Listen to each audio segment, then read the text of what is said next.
Publication రంగంలో రారాజు, DSC online క్లాసుల్లో మహారాజు. S and S publications. టెట్ అయినా, డిఎస్సి అయినా, గ్రూప్ 2 అయినా, ఎస్ఐ అయినా, కానిస్టేబుల్ అయినా 90% మంది విశ్వసించేది ఎస్ఎండ్ఎస్ పబ్లికేషన్స్ బుక్స్ ని మాత్రమే.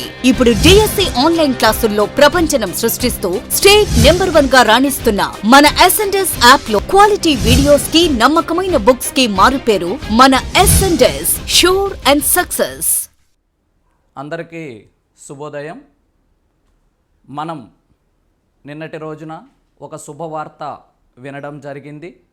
మనమందరం కూడా ఎన్నో రోజుల నుంచి ఎదురు చూసినటువంటి వార్త రానే వచ్చింది. కాబట్టి ఆ టెట్కి సంబంధించినటువంటి జీవోను మన ప్రిన్సిపల్ సెక్రటరీ గారు విడుదల చేయడం జరిగింది. ఆ విడుదల చేసినటువంటి ఆ జీవోలో ఏ అంశాలు ఉన్నాయి, టెట్ అనేటువంటిది ఎలా నిర్వహించడం జరుగుతుంది, ఎంత కాల వ్యవధిలో నిర్వహించడం అనేటువంటిది జరగాలి, తర్వాత దానికి సంబంధించినటువంటి అర్హతలు ఏమిటి, ప్రశ్నాపత్రంలో ఎలా ఉండడం జరగాలి, భారత్వం అనేటువంటిది ఎలా ఉండాలి అనేటువంటి అంశాలన్నింటినీ ఆ జీవోలో కూలంకషంగా చర్చించడం అనేటువంటి జరిగింది. వాటిని మీ ముందుకు తేవాలి అనేటువంటి సదుద్దేశంతో ఈ యొక్క వీడియో అనేటువంటిది చేయడం జరుగుతున్నది. మిత్రులారా చూడండి, మిత్రులారా మనకు 17/3/2021 ఈ జీవో అనేటువంటిది విడుదల చేయడం జరిగింది. ఈ జీవోలో మనకు స్పష్టంగా పేర్కొన్నటువంటి అంశాలు ఏమిటి అంటే, ప్రధానంగా టెట్ను 4 భాగాలుగా విభజించడం జరిగింది అనే విషయాన్ని మనం ఇక్కడ గుర్తుపెట్టుకోవడం జరగాలి. ఏమేంటి సార్ ఆ 4 భాగాలు అంటే, టెట్ పేపర్ 1A అని చెప్పి, టెట్ పేపర్ 1B అని చెప్పి చెప్పడం జరిగింది. 1A అనేటువంటిది ఎవరికి సంబంధించినటువంటి అంశము అంటే, రెగ్యులర్గా డిఎడ్, బిఎడ్ కంప్లీట్ చేసినటువంటి అభ్యర్థులకు సంబంధించినటువంటి అంశము. అదే 1B అనేటువంటిది స్పెషల్ ఎడ్యుకేషన్కు సంబంధించినటువంటి అంశము అనే విషయాన్ని మనం మొట్టమొదటగా గుర్తుపెట్టుకోవడం జరగాలి. అంటే రెగ్యులర్ డిఎడ్, బిఎడ్ కంప్లీట్ చేసినటువంటి మనకు వర్తించేటువంటిది టెట్ పేపర్ 1A అనేటువంటి విషయాన్ని సుస్పష్టంగా మీరు అర్థం చేసుకోవాలి.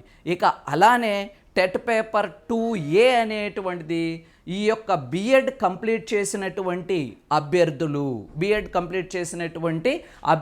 రెగ్యులర్గా బిఎడ్ కంప్లీట్ చేసినటువంటి అభ్యర్థులు, ఇక స్పెషల్ ఎడ్యుకేషన్కి సంబంధించినటువంటి బిఎడ్ అభ్యర్థులకు టెట్ పేపర్ 2B అనేటువంటి విధముగా మొత్తము 4 భాగాలుగా ఈ టెట్ అనేటువంటి దాన్ని నిర్వహించడం జరుగుతుంది అనే దానిని మనం మొదటగా గుర్తుపెట్టుకోవాలి.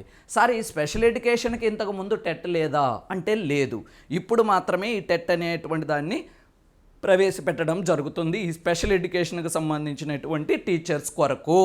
తర్వాత వచ్చేటప్పటికి ఈ వ్యాయామ ఉపాధ్యాయుల గురించి ఏమైనా పేర్కొన్నారంటే, వారికి ఇందులో ఏమీ పేర్కొనలేదు అనే విషయాన్ని గుర్తుపెట్టుకోవాలి. అంటే వ్యాయామ ఉపాధ్యాయులకు యథావిధిగా టెట్ అనేటువంటిది లేకుండా డిఎస్సి అనేటువంటిది ఉంటుంది. మిగతా వారందరికీ కూడా టెట్ అనేటువంటిది కంపల్సరీగా క్వాలిఫై కావాలి అనే విషయాన్ని మనం ఇక్కడ సుస్పష్టంగా మొట్టమొదట అర్థం చేసుకోవాలి. మిత్రులారా చూడండి, మిత్రులారా మనకు టెట్ పేపర్ 1A అనేటువంటిది ఇది దేనికి సంబంధించింది అని అంటే, 1 నుంచి 5వ తరగతి వరకు బోధించేటువంటి ఉపాధ్యాయులకు సంబంధించినటువంటి అంశముగా గుర్తుపెట్టుకోవడం జరగాలి. ఆ టెట్ పేపర్ 1A రాయాలంటే అర్హత ఏమిటి, ఆ టెట్ పేపర్ 1A రాయాలంటే అర్హత ఏమిటి అని గాన చూసినట్లయితే, ఇంటర్మీడియట్ లేదా సీనియర్ సెకండరీ లేదా గ్రాడ్యుయేషన్ లేదా పోస్ట్ గ్రాడ్యుయేషన్తో అట్లీస్ట్ 50% మార్క్స్ అనేటువంటివి గెయిన్ చేసి ఉండాలి. వారు ఇంటర్మీడియట్లో కానీ, సీనియర్ సెకండరీలో కానీ, గ్రాడ్యుయేషన్లో కానీ, పోస్ట్ గ్రాడ్యుయేషన్లో కానీ 50% మార్క్స్ అనేటువంటివి గెయిన్ చేసి ఉండాలి. ఎవరు? జనరల్ అభ్యర్థులు. అదే ఎస్సీ, ఎస్టీ, బీసీ, తర్వాత వచ్చేటప్పటికి ఈ యొక్క పిహెచ్సి అభ్యర్థులు మాత్రము వాళ్ళు 45% అనేటువంటిది ఆయా కోర్సులలో, అంటే ఇంటర్మీడియట్ కావచ్చు, డిగ్రీ కావచ్చు, పీజీలో కావచ్చు, 45% అనేటువంటిది వారు సాధిస్తే చాలు. దానితో పాటు వారికి ఇంకేమో అర్హత ఉండాలి అంటే 2 years diploma in elementary education అంటే 2 సంవత్సరాల ఈ యొక్క డైట్ అనేటువంటిది చేసి ఉండాలి. లేకపోతే 4 years of bachelor elementary education లేదా 2 years diploma in education special education bachelor of education BEd అంటే బిఎడ్ చేసిన వారు డిఎడ్ చేసిన వారు అందరూ కూడా పేపర్ 1Aకి అర్హులే. అయితే వారు డిగ్రీలో కానీ ఇంటర్మీడియట్లో కానీ 50% మార్క్స్ అనేటువంటివి గెయిన్ చేసుకొని ఉండాలి అనే విషయాన్ని మనం గుర్తుపెట్టుకోవాలి. ఇంటర్మీడియట్ టు సీనియర్ సెకండరీ స్థాయిలో 23/8/2010 కంటే ముందు ఉండేటువంటి అభ్యర్థులు intermediate senior secondary not graduation, ఓకేనా, ఇంటర్మీడియట్ సీనియర్ సెకండరీ స్థాయిలో ఉండేటువంటి అభ్యర్థులు 23/8/2010 కంటే ముందు ఉన్నట్లయితే వారికి జనరల్ అభ్యర్థులకు 45% ఆఫ్ మార్క్సు, ఇక ఎస్సీ ఎస్టీ బీసీ అభ్యర్థులకు 40% ఉంటే చాలు. దానితో పాటు ఆ యొక్క డిప్లొమా ఇన్ ఎలిమెంటరీ ఎడ్యుకేషన్ అంటే డిఎడ్ అనేటువంటిది కంప్లీట్ అయి ఉంటే సరిపోతుంది. లేకపోతే 4 years of bachelor elementary education, 2 years of diploma in education, bachelor of BEd case the candidate who have passed the admitted to DEIED DEd course prior to the NCTE gazetted notification. అంటే intermediate senior సెకండరీలో at least 45% of marks అనేటువంటివి పొంది ఉండడం అనేటువంటిది జరగాలి. ఎప్పటికీ 23/8/2010 కంటే ముందు వాళ్ళకు.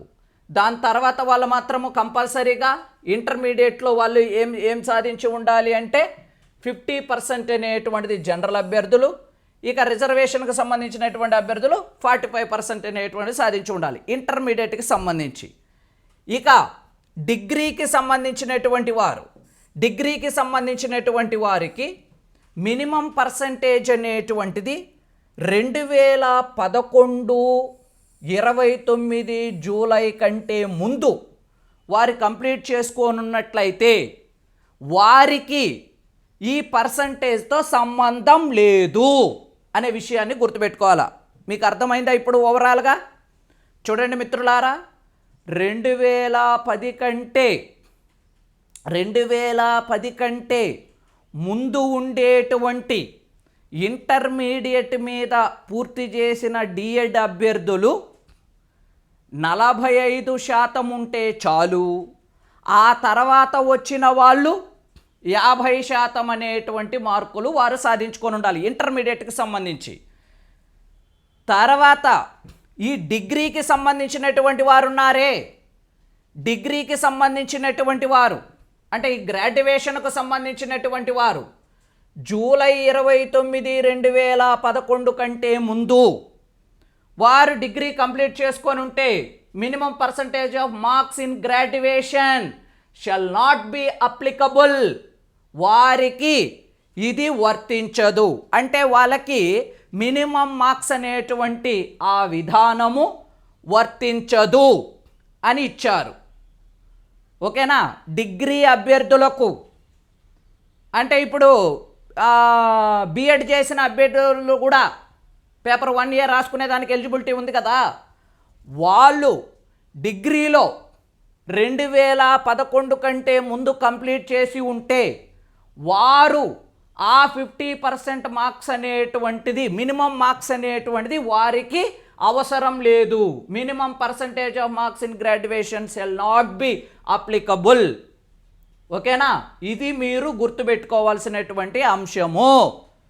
గ్రాడ్యుయేషన్కి సంబంధించిన వారు, ఇంటర్మీడియట్కి సంబంధించిన వారు, డైట్ కంప్లీట్ చేసిన వారు 2010 కంటే ముందు వారు 45% ఉండాలి, 2010 తర్వాత 50% ఉండాలి. ఇక గ్రాడ్యుయేషన్కు సంబంధించినటువంటి వారైతే వారికి 2011 కంటే ముందు కంప్లీట్ చేసి ఉన్నట్లయితే వారికి ఇది వర్తించదు, అంటే మినిమం పర్సంటేజ్ అనేటువంటిది వర్తించదు అనే విషయాన్ని మీరు ఇక్కడ బాగా సుస్పష్టంగా అర్థం చేసుకోగలరని నేను కోరుకోవడం జరుగుతున్నది. ఇక తర్వాత కనుక చూసినట్లయితే ఇక ఈ పేపర్ 2A సంబంధించినటువంటి వాటిల్లో mathematics science teacher and social teachers any graduation in concern subject with at least 50% marks in case of SC ST BC differently enabled candidates of the minimum marks 40% and pass in bachelor of education, bachelor of B.Ed. అంటే వీరు ఈ యొక్క 50% మార్కులు అనేటువంటివి any గ్రాడ్యుయేషన్లో వారు సాధించి ఉండాలి. ఏది నువ్వు టెట్ పేపర్ 2A రాసుకోవాలంటే, టెట్ పేపర్ 2A రాసుకోవాలంటే ఏమిచ్చారు, any graduation in concern subject with at least 50% of marks in case of SC, ST, BC, difficultly able candidates మిగతా వారికి 40% వస్తే చాలు. అక్కడ ఏమిచ్చారు 50, 45 అనేటువంటిది మనకి ఇవ్వడం అనేటువంటిది జరిగి ఉన్నది. ఇక్కడికి వచ్చేటప్పటికి ఏంగా చేయడం జరిగిందంటే 50, 40 అనేటువంటి విషయాలుగా గుర్తుపెట్టుకోవడం జరగాలి. Any graduation concern subject with at least 50% marks general, ఇక రిజర్వేషన్ వాళ్ళు 40% అనేటువంటిది ఉండాలి. ఇంకా పాస్ ఆఫ్ బ్యాచులర్ ఎడ్యుకేషన్ ఉండాలి. 4 years BAED, BSED with at least 50% marks in case SC, ST differently candidates are the minimum marks shall be 45%. అంటే దానితో అది లేకపోతే ఇది అనేటువంటి వీరికి క్వాలిఫికేషన్స్గా ఉండడం అనేటువంటిది జరగాలి. ఇక తర్వాత లాంగ్వేజ్ టీచర్స్కి సంబంధించి కన్నా వచ్చినట్లయితే ఈ లాంగ్వేజ్ టీచర్స్ అనేటువంటి వారు మొన్నటి వరకు మనకు ఒక పుకారు షికారు చేయడం జరిగింది. ఏమిటంటే పీజీలో తెలుగు ఉండేటువంటి వారు బీఎడ్లో తెలుగు మెథడాలజీ ఉంటే వారికి రాసుకునేదానికి తెలుగు పోస్టులకు అర్హత లేదు అంటుండేవారు. కానీ ఇక్కడ ఇచ్చారు, స్పష్టంగా ఇచ్చారు, వారికి కూడా అర్హత ఇవ్వడం జరిగింది. ఈ విషయాన్ని గుర్తుపెట్టుకో. Graduation with language concern as one of the optional subject, అంటే డిగ్రీలో నువ్వు ఒక ఆప్షనల్ సబ్జెక్టుగా చదివి ఉండాలి, లేకపోతే బ్యాచులర్ ఆఫ్ ఓరియంటల్ లాంగ్వేజ్, లేకపోతే ఓరియంటల్ లాంగ్వేజ్ చదివి ఉండాలి. గ్రాడ్యుయేషన్ ఇన్ లిటరేచర్ అనేది చదివి ఉండాలి, లేకపోతే post graduation in language concern, ఇది ఇంపార్టెంట్. అంటే పోస్ట్ గ్రాడ్యుయేషన్ నువ్వు లాంగ్వేజ్ చేసి ఉన్నా కూడా నీకు పోస్ట్ గ్రాడ్యుయేషన్ లాంగ్వేజ్తో పాటు లాంగ్వేజ్ పండిట్ ట్రైనింగ్ ఉన్నా, లేకపోతే బీఎడ్లో మెథడాలజీగా తెలుగు అనేటువంటిది ఉన్నా కూడా నీకు ఎలిజిబిలిటీ ఇవ్వడం జరిగినది అనే విషయాన్ని గుర్తుపెట్టుకో. అంటే ఈ పూర్వము డిగ్రీలో కంపల్సరీ తెలుగు ఉండే వాళ్ళు మాత్రమే తెలుగు రాయాలంట అనేటువంటిది పుకార్లు అయితే వచ్చాయి, కానీ అది మాత్రం వాస్తవం కాదు అని చెప్పి ఈ జీవోలో మీకు స్పష్టంగా తెలియచేయడం జరిగినది. అంటే మీరు కూడా, అంటే పీజీ కంప్లీట్ చేసినటువంటి అభ్యర్థులు కూడా ఏం రాసుకునేదానికి అవకాశం ఉంది అని అంటే ఈ యొక్క లాంగ్వేజెస్కి సంబంధించినటువంటి పేపర్ 2Aని రాసుకునేదానికి మీకు అవకాశం అనేటువంటిది ఉన్నది. ఓకేనా మిత్రులారా? అసలు మనకి ఎన్ని పర్సంటేజ్ మార్క్స్ అనేటువంటివి ఉండాలి, తర్వాత వచ్చింది ఏ సంవత్సరం తర్వాత వాళ్ళకి ఇది అప్లికబుల్ అవుతుంది, ఏ సంవత్సరం ముందు వాళ్ళకి పర్సంటేజ్ అనేటువంటిది అవసరం లేదు అనే విషయాలను మనం ఇక్కడ సుస్పష్టంగా తెలుసుకున్నాం. ఇక తెలుసుకున్న తర్వాత 2B అనేటువంటిది ఈ స్కూల్ స్పెషల్ స్కూల్స్కు సంబంధించినటువంటి అంశము, దాని గురించి మనకు అప్రస్తుతం. ఇక తర్వాత 1Aకి పోతే క్వశ్చన్ పేపర్ ఎలా ఉంటుంది? 1Aలో క్వశ్చన్ పేపర్ ఎలా ఉంటుందంటే చూడండి, చైల్డ్ డెవలప్మెంట్ అండ్ పెడగాగి ఎన్ని మార్క్స్ అనేటువంటి ఉండడం జరుగుతుందంటే 30 క్వశ్చన్స్ 30 మార్క్స్ అనేటువంటివి, ఇది మామూలే. ఇక లాంగ్వేజ్ 1 అంటే 30 మార్క్స్. లాంగ్వేజ్ 1 అంటే మీ ఇష్టం వచ్చిన భాషను మీరు ఎంచుకోవచ్చు, తెలుగు, ఉర్దూ ఇటువంటి భాషలు అనేటువంటి కొన్ని ఇచ్చున్నారు, ఒక 8 భాషలు ఇచ్చున్నారు. ఆ 8 భాషల్లో ఏది ఎంచుకున్నా కూడా 30 మార్క్స్ అనేటువంటివి ఉంటాయి. ఇక లాంగ్వేజ్ 2 అనేది నువ్వు మార్చుకునేదానికి నీకు అర్హత లేదు. లాంగ్వేజ్ 2 అనేది అందరూ కంపల్సరీ, ఇంగ్లీష్ అనేది అందరూ కంపల్సరీగా మీరు చదవాల్సిందే, రాయాల్సిందే అనే విషయాన్ని గుర్తుపెట్టుకోవాలి. ఇక మ్యాథమెటిక్స్ 30 మార్కులు, వీటన్నిటిల్లో 30 మార్కులు, ఎన్విరాన్మెంటల్ స్టడీస్ 30 మార్కులు, ఇవంతా కూడా మనకు తెలిసిందే. ఈ 30 మార్కుల్లో 24 మార్కులు కంటెంట్, 6 మార్కులు మెథడాలజీ అనేటువంటిది ఉండడం జరుగుతుంది అనే విషయాన్ని గుర్తుపెట్టుకోవాలి. చూడండి మిత్రులారా, the test items and child development and pedagogy will focus on education psychology of teaching and learning relevant to the primary level. అంటే ప్రైమరీ లెవెల్కి సంబంధించిన మీ సైకాలజీ పుస్తకాలను, అంటే మీ డిఎడ్కి సంబంధించిన సైకాలజీ పుస్తకాలను మీరు లైన్ టు లైన్ పిన్ పాయింటెడ్గా చదువుకోవాలి అని ఇవ్వడం జరిగింది. Next, how to choose language of AP TET paper 1. The following languages are offered under first language in the schools under the state syllabus. For example, Telugu కావచ్చు, ఉర్దూ కావచ్చు, హిందీ కావచ్చు, కన్నడ కావచ్చు, తమిళ్ కావచ్చు, ఒరియా కావచ్చు. A candidate has to choose one of these 6 languages. ఈ 6 లాంగ్వేజెస్లో ఏదైనా ఒక భాషను నువ్వు ఎంచుకోవచ్చు. ఏటి తెలుగు కావచ్చు, ఉర్దూ కావచ్చు, హిందీ కావచ్చు, కన్నడ కావచ్చు, తమిళ్ కావచ్చు, ఒడియా కావచ్చు. ఫస్ట్ లాంగ్వేజ్గా నువ్వు అది ఎంచుకోవడం జరగాలి. తెలుగు వాళ్ళందరూ కూడా హిందీ, కన్నడ, తమిళ్ ఎంచుకోకూడదట, తెలుగు మాత్రమే ఎంచుకోవాలా. ఇక తెలుగేతర వాళ్ళు మాత్రమే దానిని ఎంచుకోవడం జరుగుతుంది. నెక్స్ట్ తర్వాత, those candidates should have compulsory studies that language either as medium of study or as first language at least up to class 10. అంటే ఆ లాంగ్వేజ్ని నువ్వు ఎంపిక చేసుకోవాలి అంటే నువ్వు ఆ లాంగ్వేజ్ని ఫస్ట్ లాంగ్వేజ్గా చదివి ఉండాలి, లేకపోతే ఫస్ట్ లాంగ్వేజ్గా చదివి ఉండాలి, లేకపోతే ఆ మీడియం అనేది నువ్వు చదివి ఉండాలి. ఆ మీడియం అనేటువంటిది నువ్వు చదివి ఉండాలి అనే విషయాన్ని గుర్తుపెట్టుకోవాలి. ఇప్పుడు ఫర్ ఎగ్జాంపుల్ ఉర్దూ అనేటువంటిది నువ్వు ఎంచుకోవాలబ్బా. ఉర్దూ అనేది ఎంచుకోవాలంటే నువ్వు ఉర్దూ మీడియం అయినా చదివి ఉండాలా, లేకపోతే ఉర్దూను ఫస్ట్ లాంగ్వేజ్గా అయినా చదివి ఉండాలి. ఓకేనా, అర్థమైందా? అలా నువ్వు ఎంచుకోవాలి. ఎంచుకున్న పిమ్మట నెక్స్ట్ తర్వాత కనుక చూసినట్లయితే should have compulsory the candidates who studied CBSE ICSE curriculum can choose the language which they study up to class 10. అంటే అప్ టు క్లాస్ 10th వరకు వాళ్ళు ఏ లాంగ్వేజ్ చదువుకుంటారో దాన్ని ఎంచుకోవచ్చు. The language 2 shall be English for all the candidates. Yes, దీనిని మీరు గుర్తుపెట్టుకోవాలా. అంటే English అనేది నీకు ఐచ్ఛికం కాదు, కంపల్సరీ. ఇది మనం గుర్తుపెట్టుకోవాలి. నెక్స్ట్ ఇక తర్వాత కనుక చూసినట్లయితే the syllabi for language 1 and 2 shall be based on proficiency. English ఒక్కటే కాదు ప్రొఫిషియన్సీ, తెలుగు కూడా ప్రొఫిషియన్సీయే. The syllabi for language 1 and 2 shall be based on proficiency in the language. Elements of language. Elements అంటే ఆ లాంగ్వేజ్కి సంబంధించినటువంటి ప్రాథమిక భావనలు, వాటన్నిటిని గుర్తుపెట్టుకోవాలి. కమ్యూనికేషన్కి సంబంధించినది and comprehension abilities. Elements of language, communication and comprehension abilities. Standard up to 10th class level. ఎవరికిది? పేపర్ 1A అభ్యర్థులకు. అదే పేపర్ 2A అభ్యర్థులకు ఇది ఇంటర్మీడియట్ లెవెల్ అని చెప్పి ఇచ్చి ఉన్నారు. ఇక్కడ వచ్చేటప్పటికి వీళ్ళకైతే 10th క్లాస్ లెవెల్ లాంగ్వేజ్ 1 కానీ లాంగ్వేజ్ 2 కానీ ప్రొఫిషియన్సీ అనేటువంటిది 10th క్లాస్ లెవెల్ అని ఇచ్చారు.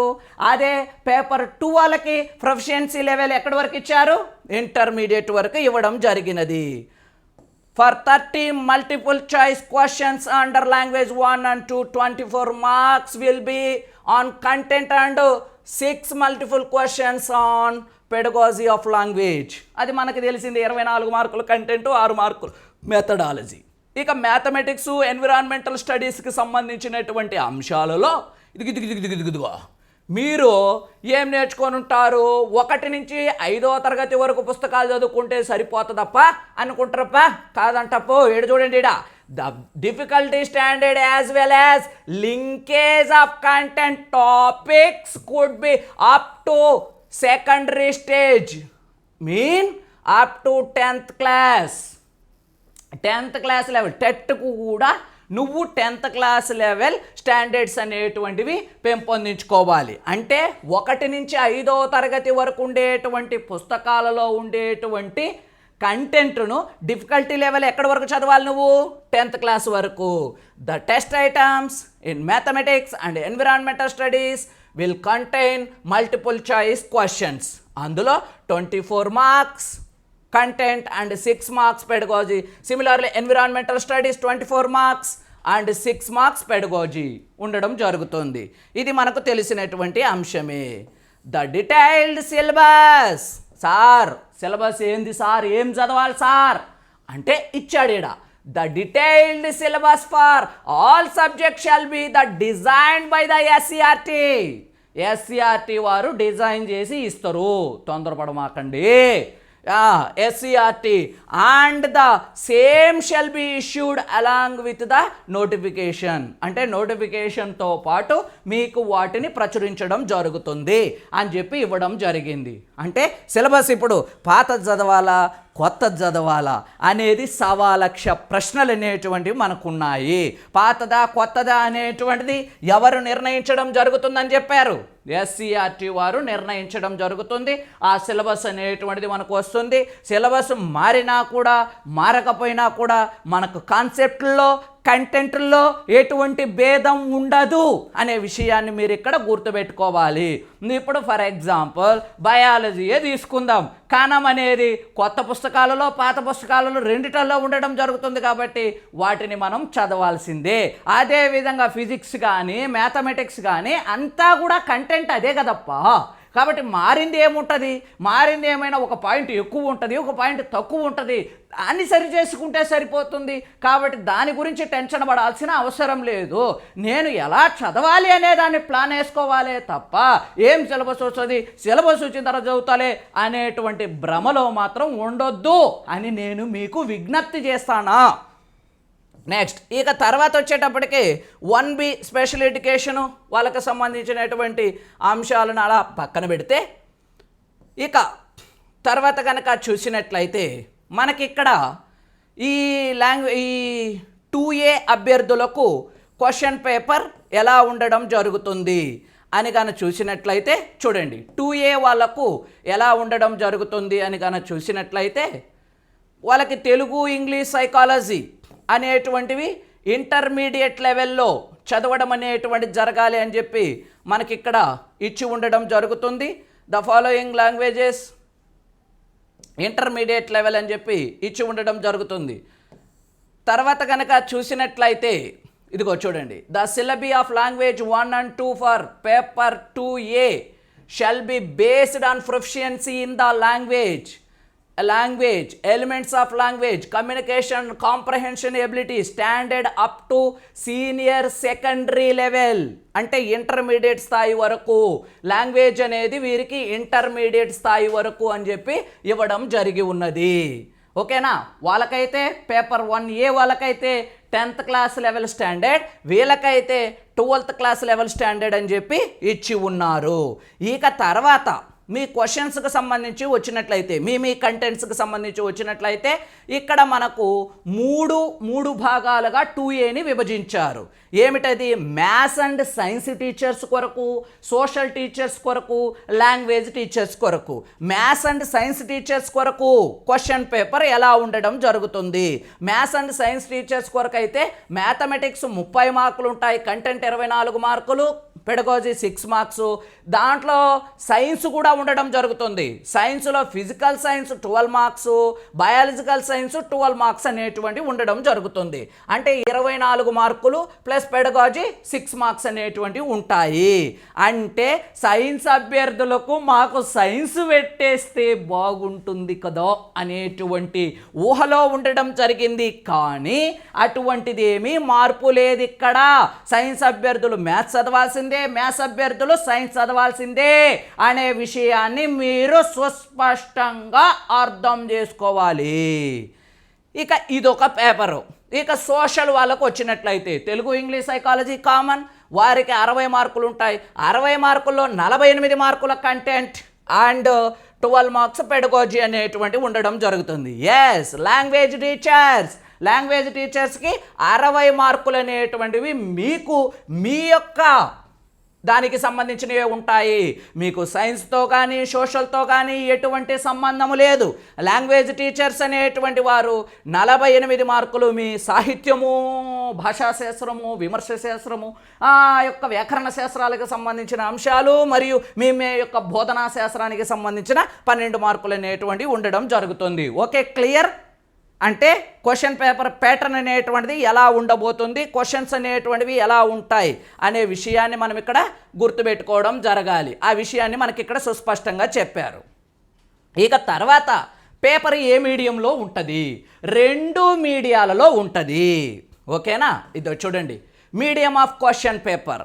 The question paper shall be bilingual, English followed by the language one chosen by the candidate for all language except Sanskrit. Sanskrit మాత్రం ఎంచుకునేదానికి లేదు. For the candidate choosing the Sanskrit, the question paper shall be in Telugu followed by the Sanskrit Devanagari script. ఓకేనా? ఇది మనం గుర్తుపెట్టుకోవాల్సినటువంటి అంశం. ఇందులో qualifying marks ఎన్ని? మామూలే, మనకు తెలిసిందే. క్వాలిఫయింగ్ మార్క్స్ జనరల్ అభ్యర్థులకు 60%, 60 మార్క్స్ కాదు, 60% అనేది రావాలి. 60% మీన్ ఓసీ అభ్యర్థులకు 90 మార్కులు అనేటువంటివి రావాలి. 150 మార్కులకు 90 మార్కులు అనేవి వస్తే క్వాలిఫై అయినట్టు. బీసీ అభ్యర్థులకు 50% అంటే 75 మార్కులు అనేటువంటివి రావాలి. ఇక తర్వాత ఎస్సీ, ఎస్టీ, ఇక మిగతా పిహెచ్సి అభ్యర్థులకు 40% అంటే 60 మార్క్స్ అనేటువంటి వారు గెయిన్ చేసుకోవడం జరగాలి. అలా వారు గెయిన్ చేసుకుంటే వారు టెట్కి క్వాలిఫై అయినట్టు. తర్వాత వచ్చేటప్పటికి వ్యాలిడిటీ అనేది లైఫ్ లాంగ్ కాదు అనేది ఇక్కడ మనకి ఇచ్చారు. వ్యాలిడిటీ అనేది ఎప్పుడు వరకు 7 ఇయర్స్ మాత్రమే అని ఇవ్వడం అనేటువంటి జరిగి ఉన్నది. కాబట్టి 7 ఇయర్స్ ఈ టెట్కు వ్యాలిడిటీ అనేటువంటిది మీకు ఉండడం జరుగుతుంది. నెక్స్ట్ ఇక తర్వాత కనుక చూసినట్లయితే ఈ టెట్ అనేటువంటిది 7 ఇయర్స్ వ్యాలిడిటీ అనేటువంటిది ఉండడం జరుగుతుంది. నువ్వు ఒక్కసారి పాస్ అయితే నీ మార్క్స్ అనేటువంటివి పెంచుకోవడం కోసము నువ్వు ఏం చేస్తూ ఉంటావంటే మరలా టెట్ రాసుకునేదానికి అవకాశం అనేటువంటిది ఉండడం జరుగుతుంది. మరలా టెట్ రాసుకునేదానికి అవకాశం అనేటువంటిది ఉండడం జరుగుతుంది. నీ మార్క్స్ అనేటువంటివి నువ్వు పెంచుకునేటువంటి క్రమంలో 20% ఆఫ్ వెయిటేజ్ కొంతమంది చెప్తూ ఉన్నారు. అంటే వెయిటేజ్ తీసేస్తారంట, అదంట, ఇదంట, కూసంట, గుడ్డంట అని చెప్పి. అదేం లేదు. 20% weightage of TET score shall be provided. అంటే ఇంతకు ముందు మాదిరిగానే మనకు 20% వెయిటేజ్ అనేటువంటిది ఉండడం జరుగుతుంది.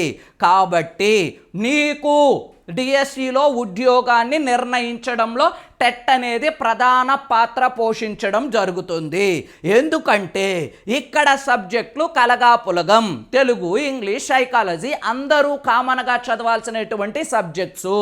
కాబట్టి వీటిలో ఎక్కువ మార్కులు తెచ్చుకోవడం అనేటువంటిది కొంచెం కఠినతరమైనటువంటి అంశము. దాంట్లో ఎవరైతే ఎక్కువ మార్కులు తెచ్చుకుంటారో వారి సబ్జెక్టులలో వారికి అంత ప్రొఫిషియన్సీ అనేటువంటిది ఉండడం జరుగుతుంది. కాబట్టి వాటన్నిటిలో సమానమైనటువంటి మార్కులు అనేవి అందరికీ వస్తే నీకు ఇక్కడ ఎక్కువ ఎవరైతే టెట్లో మార్కులు పొందుతారో వారు ఉద్యోగాన్ని పొందడానికి అవకాశం ఎక్కువగా ఉండడం జరుగుతుంది. కాబట్టి మిత్రులారా, ఇప్పటికైనా మేల్కోవాలి.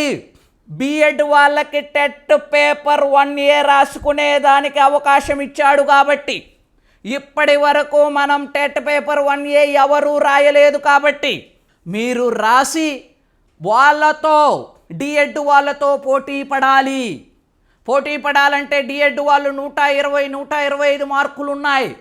మీరు కూడా వారితో పోటీపడి 130, 128, 135 ఇటువంటి మార్కులు మనం పొందగలగాలి టెట్లో. దానికోసం మనమంతా కూడా కృషి చేయడం అనేటువంటిది జరగాలి.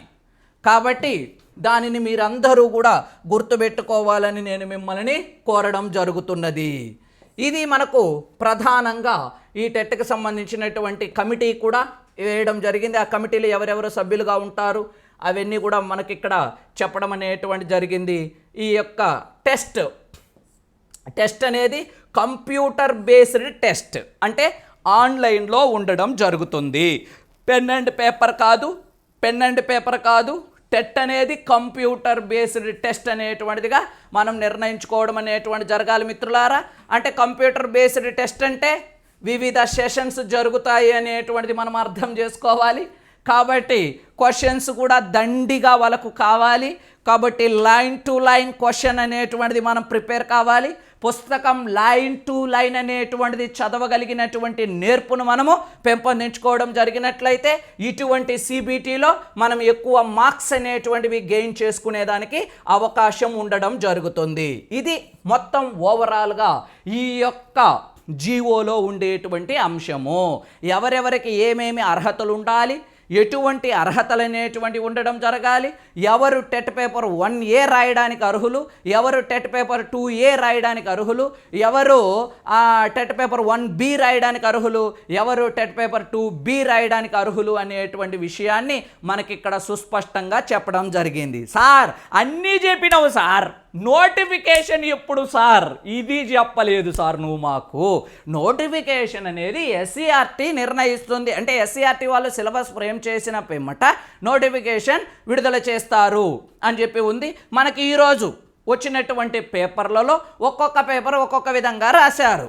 అంటే ఒక పేపర్ ఏమంటే వచ్చే నెలలో టెట్ అనేటువంటిది ఉండి ఓవరాల్గా చూస్తే జూలైలో ఎగ్జామ్ ఉంటుంది అని అన్ని పేపర్లు కూడా తాజా సమాచారం అని చెప్పి రాయడం జరిగినది. నోటిఫికేషన్ ఎప్పుడు అని అంటే ఒక పేపర్ ఏప్రిల్లో నోటిఫికేషన్ అంటే ఒక పేపర్ మేలో నోటిఫికేషన్ అని చెప్పి చెప్పడం జరిగి ఉన్నది. కాబట్టి మనకిక్కడ ఎప్పుడు నోటిఫికేషన్ వస్తుంది అనేది ప్రధానం కాదు, ఈ సమయాన్ని ఎలా సద్వినియోగం చేసుకోవాలి అనేటువంటిదే ప్రధానం అనే విషయాన్ని నువ్వు గుర్తుపెట్టుకోవాలి. అంటే ఇప్పుడు మనకు మార్చ్, ఏప్రిల్, మే, జూన్ అంటే దాదాపు 3 నెలలు 90 రోజుల సమయం ఉంది. 90 రోజుల సమయాన్ని నేను ఎలా ప్లాన్ చేసుకోవాలి, ఈ 100 రోజుల సమయాన్ని నేను ఎలా ప్లాన్ చేసుకోవాలి, యుద్ధానికి ఎలా సిద్ధం అవ్వాలి, అక్కడ వదిలేటువంటి అస్త్రాలను నేను ఎలా ఛేదించగలగాలి అనేటువంటి విషయాన్ని నువ్వు ముందుగానే ప్రిపేర్ కావాలి. అట్ట కాకుండా నోటిఫికేషను మేలో అని రాసిండ్రులే పేపర్లో, మే అంటే ఇంకా 40 రోజులు ఉంది, 40 రోజుల తర్వాత నేను అప్పుడు దాకా ఏదో ప్రైవేట్ స్కూల్లోనో యాడో పని చేసుకుంటా ఆ తర్వాత పోవచ్చులే అంటే నువ్వు వచ్చేటప్పటికి మీ తమ్ముళ్ళు మీ అన్నలు ఏం చేస్తుంటారు, ఆల్రెడీ సిలబస్ కంప్లీట్ చేసుకొని ప్రశాంతంగా గ్రాండ్ టెస్టులు రివిజన్ టెస్టులు రాసుకునేటువంటి పరిస్థితికి వచ్చి ఉంటారు. కాబట్టి మనకి ఈ సిలబస్ ఈ ఎస్జిటి సిలబస్ను కంప్లీట్ చేయాలి అంటే పేపర్ 1Aను కంప్లీట్ చేయాలి అంటే మినిమం మనకు పట్టేటువంటి రోజులు 75 నుంచి 80 రోజుల దాకా పట్టడం జరుగుతుంది, ఊపిరాడకుండా పాఠాలు చెప్తే చదువుకుంటే. కాబట్టి ఆ యొక్క సమయం అనేటువంటిది మనకి ఇవ్వడం జరిగింది, ఆ ఆపర్చునిటీ అనేటువంటిది మనకి ఇచ్చారు. కాబట్టి యుద్ధం సిద్ధమైంది, సన్నద్ధం కావాలి, యుద్ధంలోకి దూకడానికి మనమందరం కూడా సంసిద్ధులమై ఉండాలి అని చెప్పి మిమ్మల్ని అందరినీ నేను కోరుకోవడం జరుగుతున్నది మిత్రులారా. ఎందుకంటే ఇక్కడ పేపర్ 1A మనకుండేదన్నీ కూడా ఎస్జిటి పోస్టులే ఎక్కువ భాగం అనేటువంటిది తేట తెల్లం అవ్వడం జరుగుతుంది. దాదాపు 16,000 పోస్టులు అనేటువంటివి ఖాళీలు ఉన్నాయని, అందులో అత్యధిక భాగం దాదాపు 12 నుంచి 13,000 ఓన్లీ ఎస్జిటి పోస్టులు అంటే అతిశయోక్తి కానే కాదు అనే విషయాన్ని మీరు గుర్తుపెట్టుకోవాలి. కాబట్టి ఆ పోస్టులకు బిఎడ్ అభ్యర్థులు కూడా అర్హులే. కాబట్టి వారు పేపర్ 1A రాసుకోవాలి. ముందు పేపర్ 1A కోసం వీరందరూ కూడా సంసిద్ధం అవడం జరుగుతుంది. పేపర్ 2A రాయొద్దని నేను చెప్పనమ్మా, మిమ్మల్ని రాయండి, దాంట్లో కూడా ఎక్కువ మార్కులు తెచ్చుకోవాలి. కాబట్టి మీకు రెండింటికి అవకాశం ఉంది. ఎక్కువ పోస్టులు ఉండేటువంటి దానికి మనం పోటీ పడితే అందులో ఉద్యోగం అనేటువంటిది మనం తెచ్చుకునేదానికి అవకాశం అనేటువంటిది ఉండడం జరుగుతుంది. కాబట్టి దానిని మనం గుర్తుపెట్టుకోవాలి. ఈరోజు మనకు ప్రధాన పేపర్లు అయినటువంటి సాక్షి, ఈనాడు పేపర్లో వచ్చినటువంటి వార్తలు చూస్తే సాక్షిలో టెట్కు గ్రీన్ సిగ్నల్ అని చెప్పేటువంటి టైటిల్తో వస్తే, ఈనాడులో ఇకపై ఏడాదికి ఒకసారే టెట్ అని చెప్పి ఇవ్వడం జరిగి ఉన్నది. ఇందులో కూడా మనం అక్కడ ఏమైతే చెప్పుకున్నామో ఆ అంశాలన్నీ కూడా చెప్పడం జరిగింది. ఇకపై ఏడాదికి ఒక్కసారి మాత్రమే టెట్ అనేటువంటిది నిర్వహించడం జరుగుతుంది. ఇంతకుముందు అయితే ఏడాదికి 2 సార్లు అనేటువంటివి నిర్వహించే వాళ్ళు, ఇప్పుడు ఏడాదికి ఒక్కసారి మాత్రమే టెట్ అనేటువంటిది ఉండడం జరుగుతుందని చెప్పి వచ్చే నెలలో టెట్ ప్రకటన అని చెప్పి మనకు ఈనాడు పేపర్లో రాయడం జరిగింది. సాక్షి పేపర్లో మాత్రం ఏం రాశారు అంటే ఇక్కడ కింద జాగ్రత్తగా చూస్తే టెట్ నోటిఫికేషన్ మే నెలలో విడుదల చేసి జూలైలో పరీక్ష నిర్వహించే అవకాశం ఉంది అని చెప్పి రాయడం అనేటువంటి జరిగి ఉన్నది. ఏది ఏమైనప్పటికీ కూడా ఓవరాల్గా జూలైలో పరీక్ష ఉండడం జరుగుతుంది అనేది మనకు తేట తెల్లమవడం జరిగింది. కాబట్టి మీరందరూ కూడా సంసిద్ధలు కావాలి అని చెప్పి నేను మనస్ఫూర్తిగా ఆకాంక్షించడం అనేటువంటి జరుగుతున్నది. తర్వాత కనుక చూసినట్లయితే మీకు ఈ నూతనంగా వచ్చేటువంటి మార్పులలో అందించడానికి S&S పబ్లికేషన్ తరపున మేమందరము కూడా ముందు వరుసలో ఉంటాము అనే విషయాన్ని మీకు నేను మరలా తెలియచేయడం జరుగుతుంది. S&S బృందం అనేటువంటిది మీకు ఎప్పుడు అండగా ఉండడం జరుగుతుంది. మీకు ఎటువంటి మార్పులు వచ్చినా ఆ మార్పులను అందరికంటే ముందు విశ్వసనీయంగా ప్రామాణికంగా మీకు అందించడానికి మేమున్నాము అని చెప్పి మీకు నేను తెలియజేస్తూ సెలవు తీసుకుంటున్నాను. ధన్యవాదాలు.